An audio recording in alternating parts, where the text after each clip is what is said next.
Alright, well, this one will be a longer video as we show off a third battle.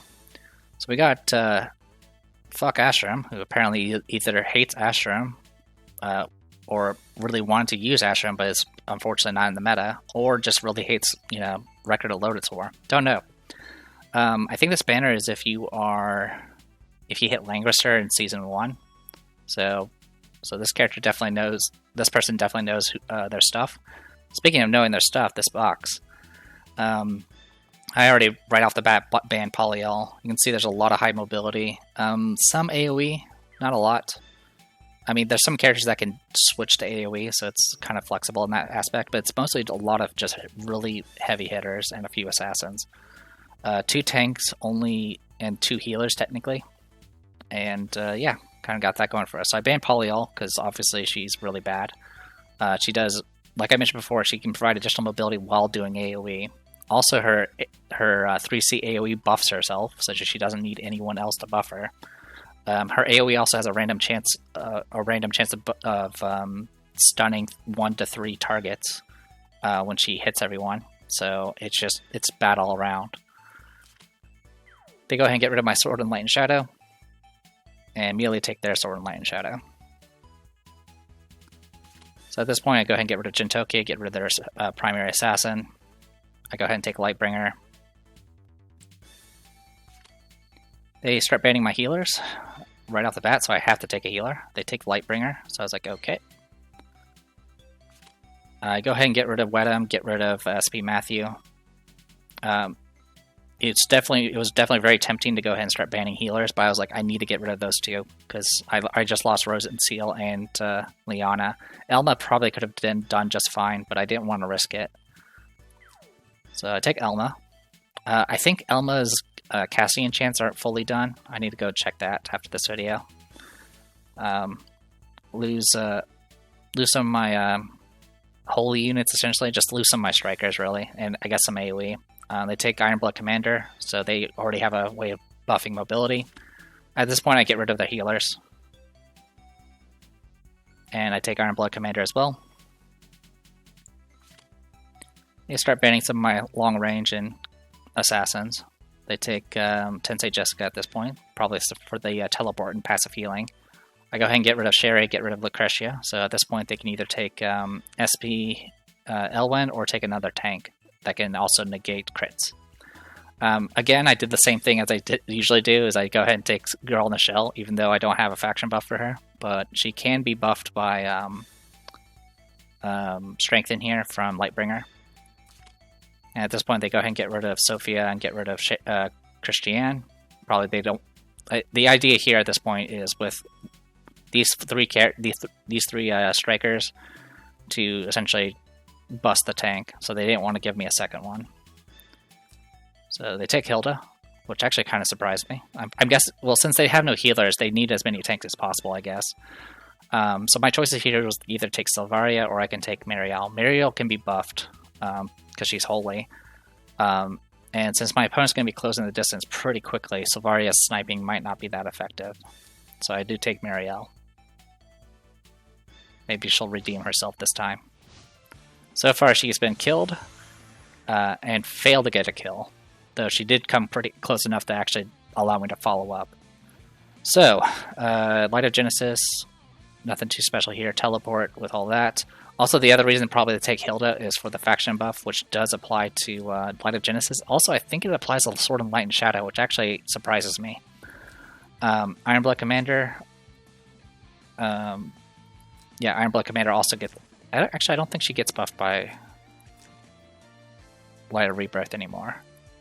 I don't remember. Anyway, Sword and Light... sorry, not Sword and Light. Ironblood Commander has Sandsea Mercenaries, nothing surprising. This is the upcoming PvP skin for it.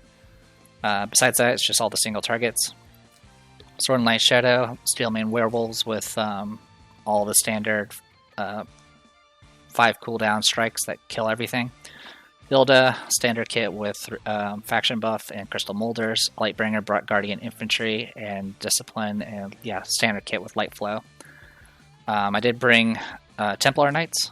I was kind of expecting Ironblood Commander to bring infantry, and Sword and Light and Shadow is Demon class, so I do get the additional defense and attack with Templar Knights. So, and then of course Templar Knights also get additional magic defense to help deal with Light of Genesis.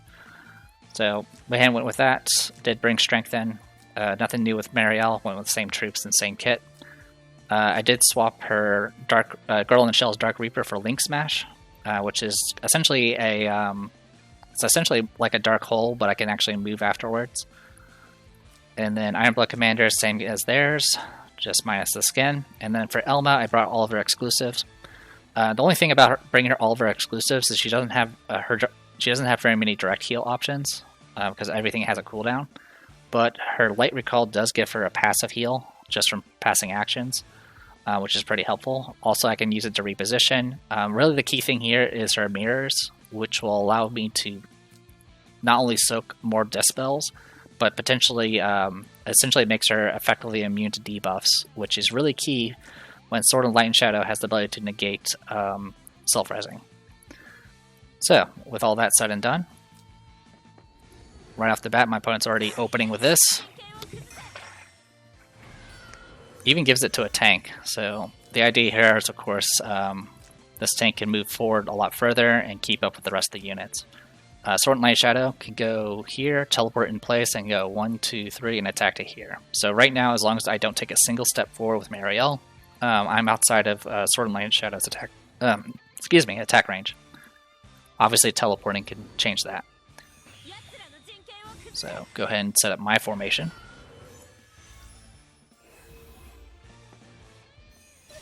So my opponent did opt for Cavalry class. So at this point, I go ahead and just pass turn. I went and took Voyage Upgrade, which I think it was heal based off damage. Here's the teleport moving up. So this, I think, the purpose here was just to get her within striking range, so she can follow up with Sword and Light Shadow. So the idea, of course, is to Sword and Light Shadow, negate Lightbringer Self-Res, and then follow up with Ironblood Commander to kill. That plan's not going to work as well as intended because I have ways to at least counter it. So at this point, I'm now applying my faction buff. You might have noticed I didn't take a single step forward or back.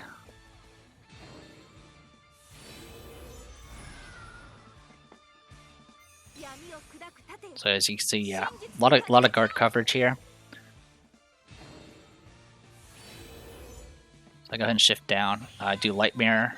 So now she's immune to. She is not only immune to all debuffs, but she reflects them, as well as does do fixed damage. And I'd go ahead and put up the little staff here, which also reduces magic damage, which is helpful. Since part of the damage Ironblood Commander does is magic, and Tensei Jessica, of course, does magic.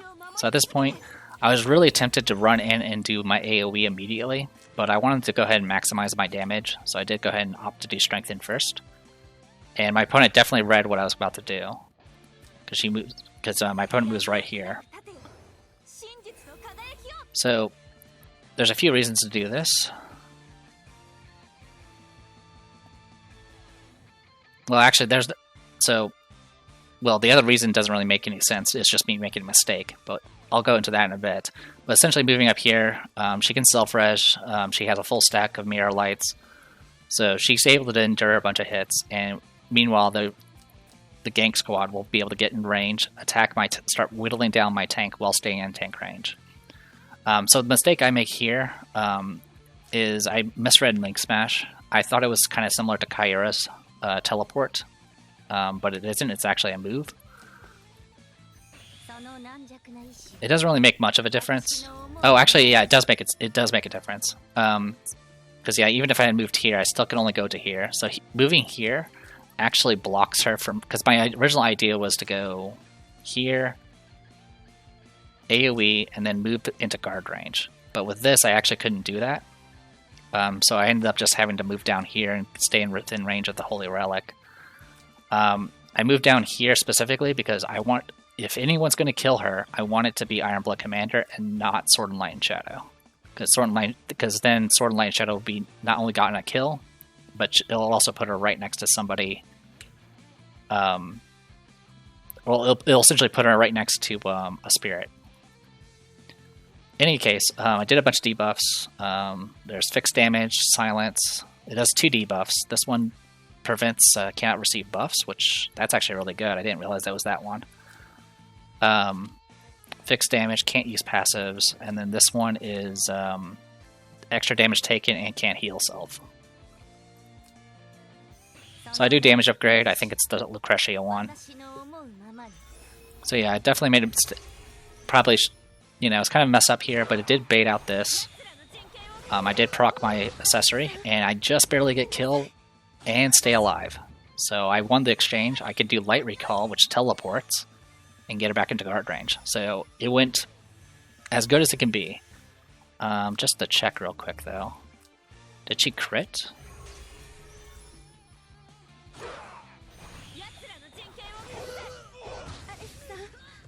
Nope, she did not crit. Now, what's really funny is if she had done her 3C instead. So my opponent specifically saved the 3C for the tank. If my opponent had not saved that, saved the 3C instead, went for it, it would have probably killed Girl in the Shell. I think it still would have been a trade. I think they still would have killed each other, but because my opponent decided to hold back on using the 3C, not only did it fail to get killed, but it still resulted in killing herself. So yeah, light recall. Now she's back in guard range. So yeah, at this point, my opponent's going to go ahead and start blasting. So, Light's Embrace.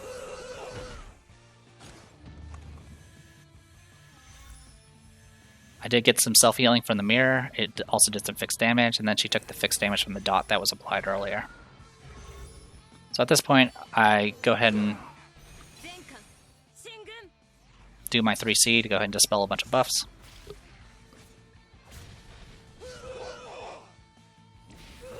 This does apply the debuff, so now her troops are healed far less. I mainly also did it just so I can get some passive healing on Lightbringer. And now here comes this. She can't get any buffs, so she can't get immune to debuffs. Now, one thing I did not know that this that Sword of Light and Shadow has. So first of all, it has the Spirit Sword, which on crits will dispel buffs and apply debuffs. But she also has the helmet that will passively apply silence at 50% chance, and unfortunately that did proc on Marielle, so I can't actually do anything with her now. Now the good news is, since she couldn't apply her self buff from her teleport, she actually is not immune to debuffs, which includes her own. So what ended up happening here? She dispelled my five light mirrors, or whatever they're called. Wow, that came just short of killing. And the debuff that does the negate self-resing is now on her. So literally the main primary gimmick of Sword and Light and Shadow has been negated by herself. As you can see here. Yeah, she applied it to herself and she can't dispel it.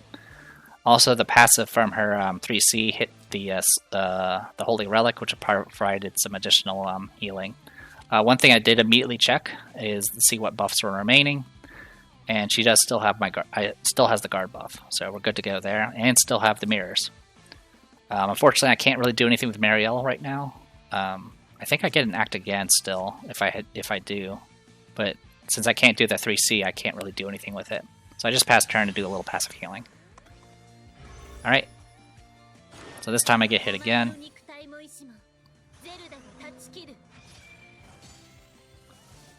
Which apparently she got her freaking clock proc, which was really annoying.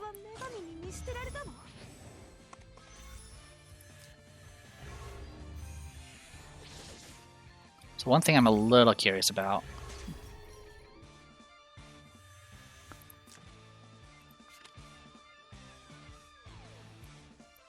Okay, so yeah, I still had the mirror. I still had the ability to reflect debuffs. That could have possibly killed her if it had dispelled that particular buff. Then it would have killed Lightbringer immediately. And then things would have been a lot more interesting. So at this point I go ahead and Commander's Ferocity, get the first kill on Lightbringer. Get some passive healing going. And then I go ahead and, one of the spells I had on my random roulette, essentially, was Black Hole, so I went ahead and did it. Applied a bunch more debuffs and a bunch of damage, really. So yeah, fixed damage, more fixed damage, and debuffs galore. So yeah, we're in good shape right now. I don't have the buff anymore that allows me to counterattack at range, so just a free hit from there. And then at this point I go ahead and apply 3C.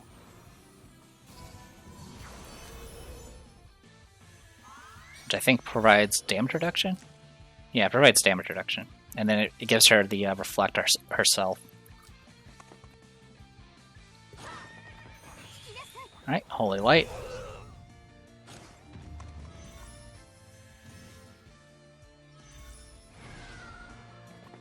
Alright, now I don't have silence anymore. Oh yeah, so the main reason why I did the 3C was just to get rid of the silence, because that got applied again. So even with Commandment reducing my damage by 50%, I'm still able to get kill. And I go ahead and dispel a bunch of their buffs in return, and then I move in to go ahead and finish off Sword and Light and Shadow, who had her own debuff on her, so she couldn't self-res. And there you go. Mariel got 2 kills, making up for the failure she did in the previous matches. Even got a kill with Girl in the Shell, which was really impressive. So yeah, there was definitely some pretty good luck on our part. We barely survived the attacks. The multiple dispels I suffered managed to not hit the mirror.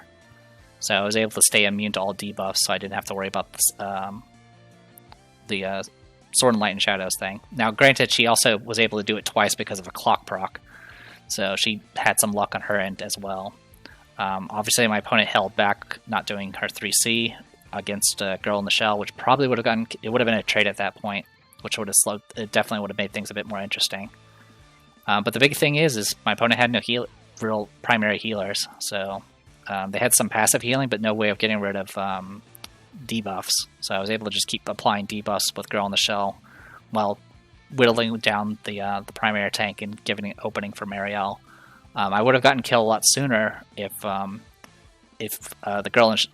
Sword and Light and Shadow didn't have the helmet that did silence. If that were the case, I would have been able to immediately just go and kill her, and that would have sped things up a bit. Alright, one more for the road. Alright, so our opponent here is Norel. It's a rush single target box, essentially. A little bit of AoE, not a lot though. I ban Oboro because I really don't have an answer for him if he goes on a rampage. So unfortunately, it leaves me open for all the other bad stuff that's on here. We got Rodham, we got Sword of Light and Shadow, we have Jintoki, we have Wedham. A lot of things I generally don't want to deal with.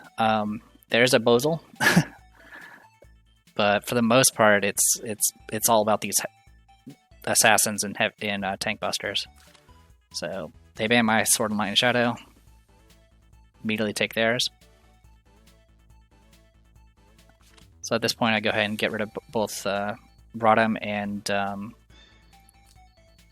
Epsilon. I take Lightbringer. They ban my Rosen Seal and my Audon Kelmo.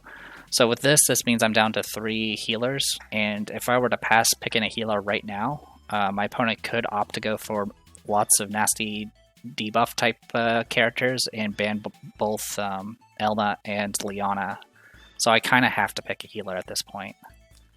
They take Jintoki, so yeah, definitely need to pick a healer now, because Jintoki, well, Sword and Light and Shadow can do the debuff that will negate self-resing. Jintoki can literally disable all my gear, and that buff is also not dispellable. And then, of course, there's Lucretia with her debuffs that are non-dispellable, and then there's Bozel, who has a million debuffs.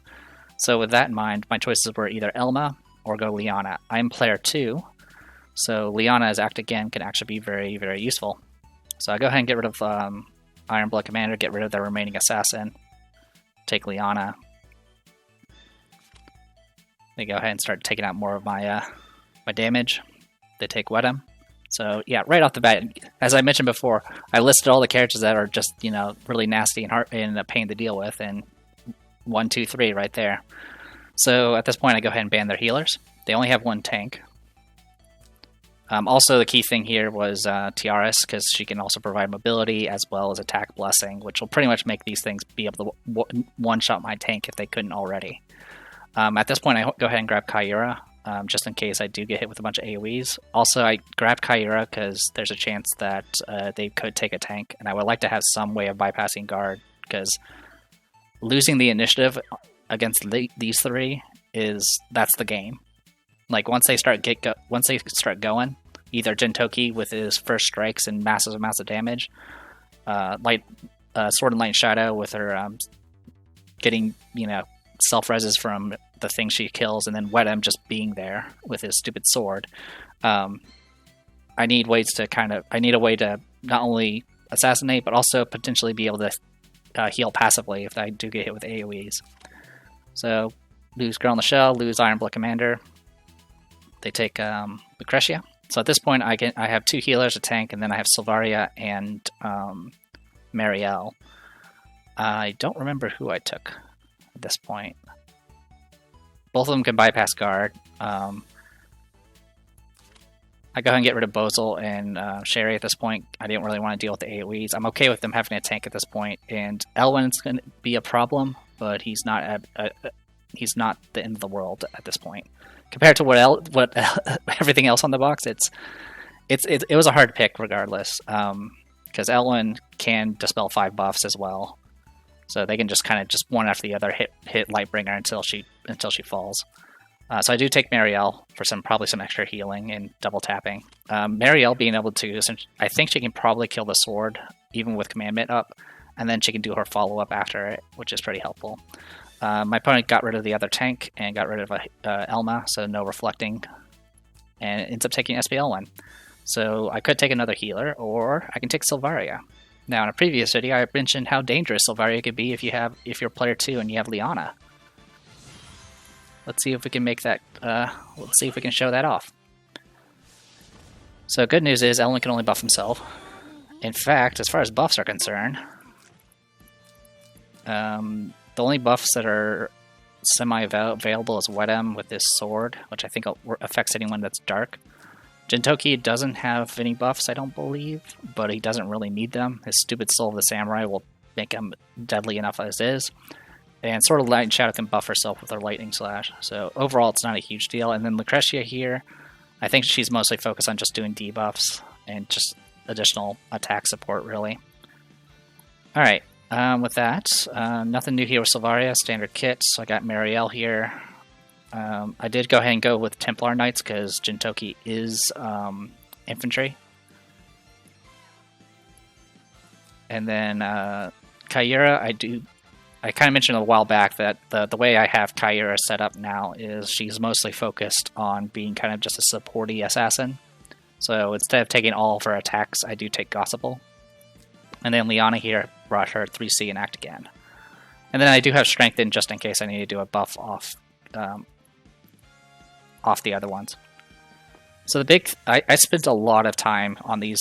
Obviously, with the playback, it doesn't really show the long delays. I spent a lot of my time on these first couple of rounds figuring out what order I want to do things in. Because, like I mentioned before, once the melee starts, if I lose initiative, there's nothing I can do. Like if like Sword and Light and Shadow, if there are dead bodies around, and Sword and Light and Shadow is still on the field, it's essentially like effectively fighting multiples of that same character over and over again until you finally get through all the self-reses.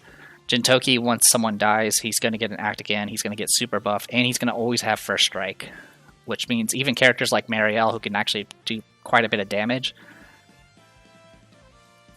I don't know if she can actually survive a first strike counterattack from Jintoki once he has his stacks. Like, I actually don't know. And then, of course, Elwyn would be running in, just smashing into me. I don't have spear troops, so he's definitely able to take advantage there. One thing to note is Wedem did bring Steelman Werewolves, so he doesn't have flying troops, so he is somewhat limited on his mobility. Same situation for Elwyn. He did not bring unicorns, so his mobility is also kind of shot to hell. So honestly, this map is actually really helpful for me getting set up. But like I mentioned before, the big issue here is like figuring out the order of operations. Essentially, I want Silvaria to essentially go last. Or sorry, go essentially second to last, and then I can act again with Silvaria. Like, as long as I move Silvaria into position, and it's against somebody that's already acted, and I'm within 9 to 10 blocks, I could probably get kill. Because I would just do an act again. And also, but the key thing is I don't want to mess it up, so I want to make sure I am fully buffed, either with a Strengthen, or a Gossable, or the 3C. But the other thing I'm also trying to balance out is the fact that these guys are going to do a bunch of nasty debuffs on Lightbringer, so I kind of need to make sure she gets Gossable at some point, so she can become immune to debuffs for at least a little while. So it's really trying to figure out all that stuff. And I also don't want to play my hand too soon with Silvaria, because really, like right now, I can definitely kill Wedem. And killing Wedem is definitely good. But if I had a choice, I would like to get rid of Jintoki before he becomes a problem. But right now, I can't get in range of Jintoki, and he hasn't acted yet. So for right now, I'll go ahead and use Kaira's Gossable on Silvaria. Now, one thing to know is my Kaira is still an assassin, so she doesn't get the benefit from Lightbringer's buff. So we're kind of sharing buffs amongst each other. But like I said, the big thing here right now is Silvaria and Marielle doing most of the damage, and Kaira is just kind of there for supporting.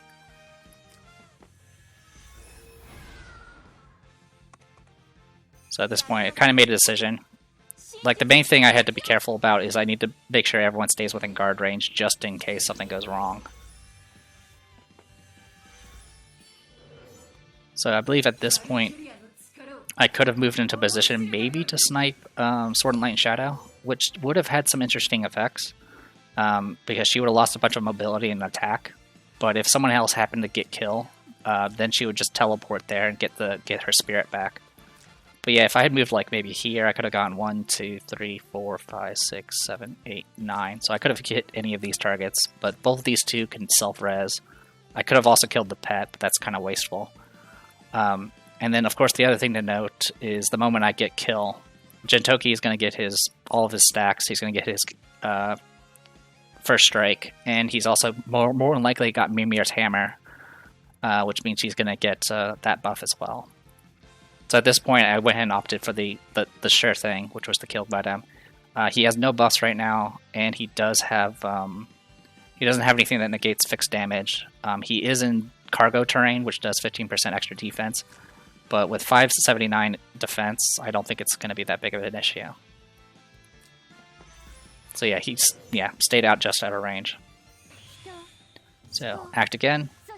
Now, here's something that's really interesting. Obviously, the biggest thing about Jintoki is anytime an ally dies, he gets an extra action, as well as his usual massive amounts of buffs and all that other stuff I mentioned before. But, and usually what that usually results in is he gets to kill something else, essentially, or cycle his buffs, or cycle his cooldowns. But in situations like this, where Jintoki is literally out of range of anything, for the most part, like at best, he can kind of move in and possibly do like a line AoE. Which, by the way, I didn't even go over everyone's stats. So I apologize. Yeah, this Wedem is AoE. He is AoE spec'd, which would have been kind of nasty. This Sword and Light and Shadow has hit her AoE as well. Lucretia here has Dark Hole, or Black Hole, sorry. Standard L1, single target, and then the Jintoki here, of course, has Scooter Dash, along with this 3C. So yeah, but since now he's out of position, he literally can't do anything. He can move up a little bit, but this also does another thing. Since originally, the reason why you do an act again as player 2 is it doesn't give up initiative, because you don't have it.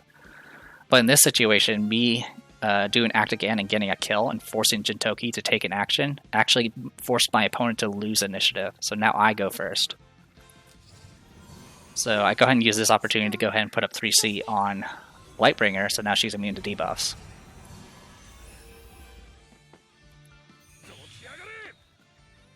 So I don't know what the plan here was.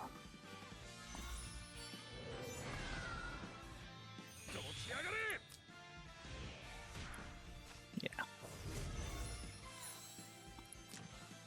Am I immune to displacement? Like, what is up with that?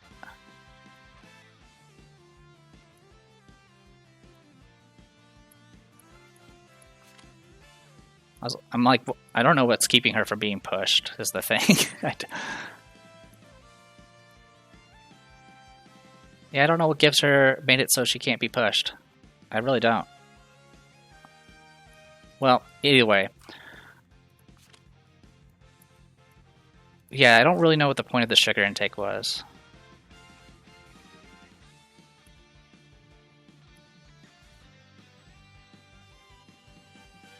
Yeah, I don't know.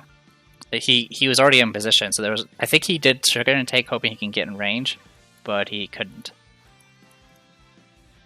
Like I said, I don't really know what the point was for that, but it pushed me back. It did put some debuffs, which were annoying. So I go ahead and just do some damage here. I don't have any buffs, and I don't have my weapon enchant, or my weapon buff right now because of the scooter dash. Teleport back, heal everybody, remove any debuffs. Here comes the lightning slash, which only teleports her to here, which doesn't put her in range of anything. And she moved in range of Silvaria, which is so she's no longer at max HP. So kind of a good shape there. Right now Silvaria only has she has an attack buff still, because I think she got it from someone's action, I don't remember whose. So I do have the range bow, so I do get my disarm is 3 range. She's immune to debuff, so this is not going to apply a debuff, but it did soften her up, which is really the point. And then it also, I did have the Royal Helmet, which gave plus 20% damage for Marielle there. So, get hit with some AoEs. A lot of debuffs, nothing too serious. Because right now I do still have the 3C on Lightbringer, which also dispels buffs. So I go ahead and move in and get killed with Discipline, taking her first life. Heal up, and then 3C is going to proc and get rid of all the debuffs. And then at this point I go Enduring Faith. Take a step up. Dispel any remaining buffs. Even with Commandment, I'm only 30% damage reduced because of the Royal Helm buff. Actually, no, sorry, the Royal Helm buff was gone. So even with the 50% damage reduction, I was able to finish her off. Get some dispels off, and I go straight for killing Elwyn, who's currently near ally, so he can't self-res. And I finish him off as well.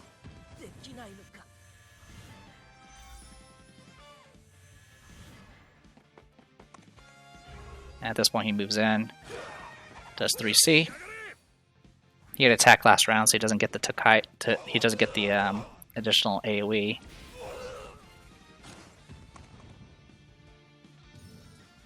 He also gave up initiative again, and he gave up at this point. So what was kind of interesting is since he gave up initiative, I was actually kind of out of position. Liana was actually outside; it's in the mist, so she's safe. Yeah, I would have been fine. Kairo could have moved up, done some extra damage, and, you know, gone from there, essentially. And even if he did a follow-up attack, it would have probably killed Lightbringer, but she would have self-resed.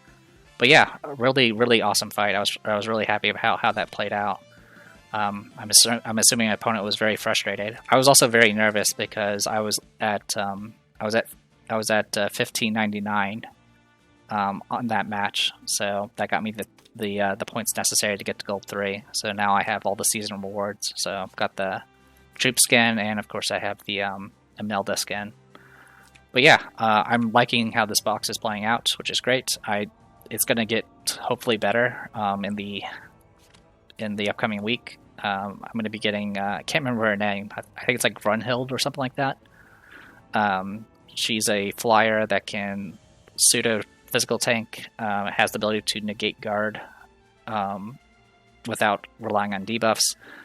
And she can faction buff strategic, which is really, really helpful since I have more strategic in the box. And then the other character is an archer who's also strategic that can do some pretty decent AoEs and has a pet that's actually a pretty decent archer as well. I don't know who I'm going to replace though. I'm kind of running out of